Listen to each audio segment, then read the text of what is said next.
Shalom, giving all praises to my Heavenly Father. His name is Yahweh Ba'Shem, Yahweh Shah Ba'Shem Kadash. Double honors to the apostles and elders that were well. Peace and many salutations and brothers out there that's toiling this truth. I did a sit down yesterday, going into how this captivity has made us very base and childish, as a group of people. And I was reading in Ephesians today, and it made me once again realize the importance of Yahweh Shai. With Yahweh Shai, in his ministry, him dying on the cross, and the disciples spreading his gospel, and that was trickling down to where our elders, apostles, will awaken and begin to teach us. That understanding has led us to get out of gross darkness. And that gross darkness is the ways, essentially, of the world that is contrary to the Heavenly Father. We grew up in a culture that emphasizes very wayward doctrines. Case in point, it's glamorized to commit adultery. It's glamorized to do drugs. It's glamorized to be violent, to be quick to fight someone, especially that looks like you. It's glamorized to be, unjust. I know growing up down here in Texas, I grew up with people from New Orleans, and they used to say, I'm cutthroat, meaning that you'll be cool with somebody, but you're having an ulterior motive. And that's something that, again, is uplifted in the so-called Negro, Latino, Native American community. So with Yahweh Shai dying and us, being awakened to who we are, which are the true Israelites, it's a wisdom, and it's understanding is a light in darkness. Okay? So this is Ephesians 2:1. And you hath he quickened who were dead in trespasses and sins, wherein in time past you walked according to the course of the world of this world, according to the prince of the air, according to the prince of the power of the air, Salakia, the spirit that now worketh in the children of disobedient. So, as I said earlier, we were living in the sins of the world, man. Basically the ways of the devil. You know what I'm saying?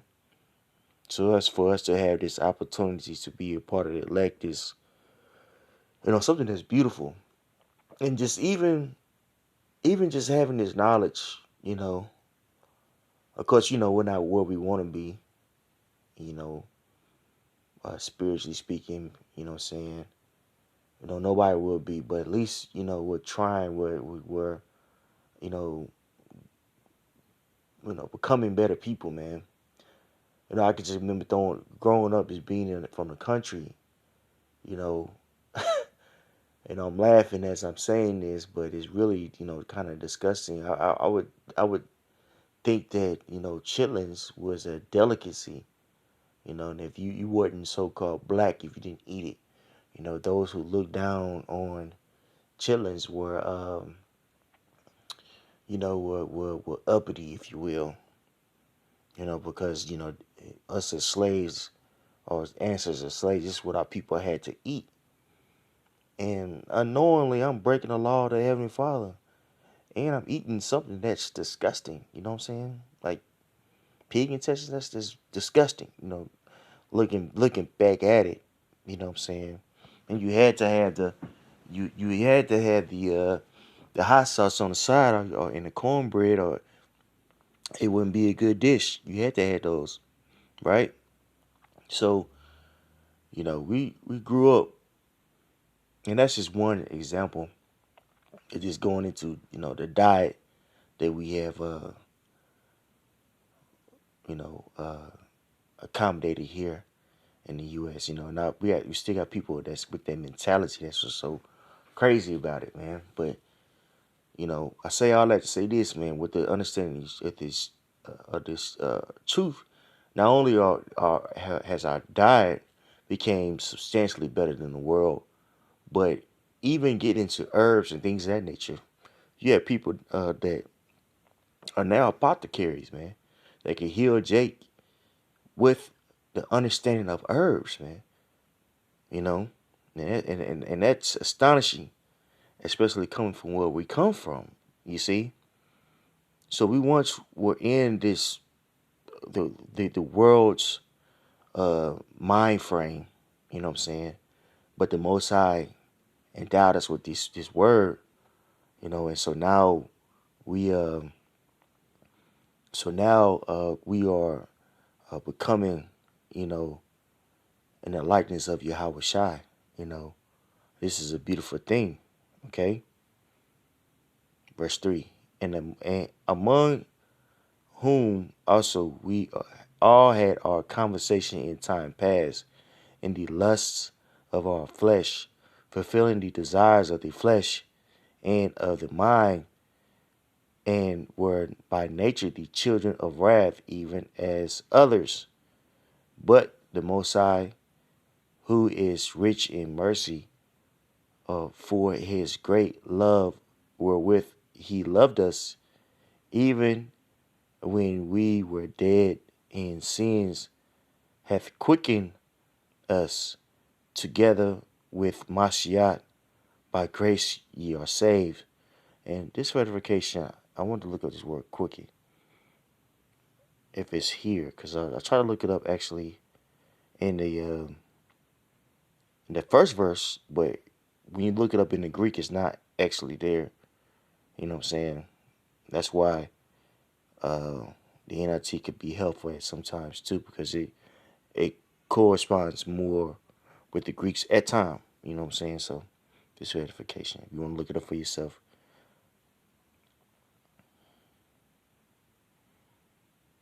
No, yeah, I have it. I'm sorry, I have it on do not disturb, so it's not gonna play. So I just have to say it for the best of my ability. So it's school za op o io sud so op o io, and it means to make one alive together.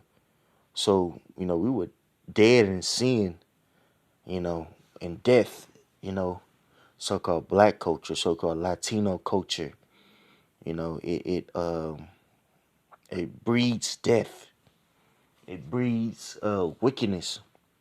And so now, we've been given the light of Yahweh Bashim Hawashah. Hey, we were prisoners to wickedness. You see what I'm saying? But the Most High, through His Son Yahweh Shai, has freed us from the bondage of sin. And this is something that's again very beautiful. Now this is Isaiah 42:5. Thus said the Most High, Yahweh, He that created the heavens and stretched them out, He that spread forth the earth, and that which cometh out of it, He that giveth breath unto the people upon it, and spirit to them that walk therein. I, Yahweh, have called thee in righteousness, and will hold thy hand, and will keep thee, and give thee for a covenant of the people, for a light of the Gentiles. So the Most High is going to give us that covenant. What is that? What is the covenant talking about? Well, this first covenant was a law, statute, commandment, which we could not keep as a people. But the second covenant is, you know, the law, statute, commandments being written in our inward parts, right? And the hopeful elect, you know, or those who are part of the elect, if they pass it, when they pass the test, they will be, uh, the judges of the world. Okay, but we have a chance now with this understanding. Okay, all right. Verse 42. To open the blind eyes, to bring out the prisoners from the prison, and them that sit in darkness out of the prison house.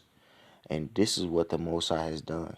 He gave us a light, you know.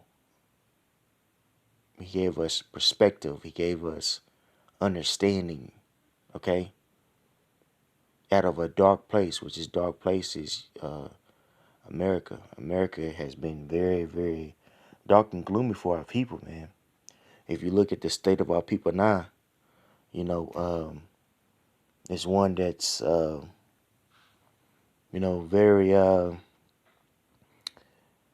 very, very sad, man. You know,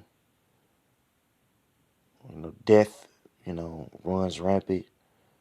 Drug use, mental illnesses, and Jake doesn't really talk about that, man. Mental illness runs rampant in the so-called Negro, Latino, Native American community because of ultimately oppression. You know what I'm saying? Living a second-class citizenship, lifestyle, which breeds poverty and strife, broken households, abuse. Hey, brothers come from all types of walk of life, man, and did all types of things before they got into the truth. You know what I'm saying? You know, and that has induced us to have certain mentalities that had to be washed by these scriptures. You know, because we were living a lifestyle that produced, you know, basically, whether it be physically or mentally, imprisonment. Think about it. You have the whole gang culture, that's uplifted, which induces Jake to get locked up, y'all killed, paralyzed, all this wicked stuff. You know what I'm saying? You know that it's bred in these so-called community wars, man. But with this understanding, we were able to get away from that lifestyle, the lifestyle of decadence. Okay. Now this is Psalms 146, and I'll start at 5. Psalm 146 and 5. Have a habit of saying Psalm 146 and 5. Happy is he that hath the Most High uh, of Jacob for his help, whose hope is in Yahweh his power, which made heaven and earth, the sea, and all that therein is, which keepeth truth forever, which executeth judgment for the oppressed, which give food to the hungry. Yahweh looses the prisoners. That's right. So, we've been given spiritual food on high. You see, what did Yahweh Shai say? He says, those that thirst and hungry, basically loosely paraphrase, eat of me. You would thirst and hunger no more, alluding to John, the 6th chapter. St. John, the 6th chapter. Okay? We've been given a spiritual nourishment to combat these demonic ways that we have been raised in, man. The filth of this world. Okay? Verse 8. Yahweh openeth the eyes of the blind. Yahweh raises them that are bowed down. Yahweh loveth the righteous. So those of us, and that's all of us, we've been beat down by this world. You better believe, man, Jake has been beat down by this world. In particular, Jake, man, you know, been very, very, very destroyed mentally speaking, to be, followers, to be beta males, effeminate, you know what I'm saying? Um, stagnant, obese, all for the, you know, the hidden agenda of Esau Edom to place us into further captivity, okay, by mentally destroying us, okay? Verse 9, Yahweh preserveth the strangers, he relieveth the fatherless and widow, but the way of the wicked he turneth upside down. That's right. So the fatherless, the widow, you know, that's us. Who's number one in single parent households? The Israelites. So he's taking care of those that, come from these broken households, to lift them up, to give them a way, right? And that way is the understanding of these scriptures that was endowed to our apostles and elders on down. This is why order is so important. Okay? This is why order is so important, Akim. The Most High is giving us back a culture, right? And with that culture, we have a way out of this madness that we see, that we see now flourishing, which is the image of the beast. Okay, so I pray this is edifying, giving our praise to my Heavenly Father. His name is Yahweh by Yishim Yahushai, by Yishim Karkadash. Double honor to the apostle and elders everywhere. Peace, many salutations to you. I come to the truth. Shalom.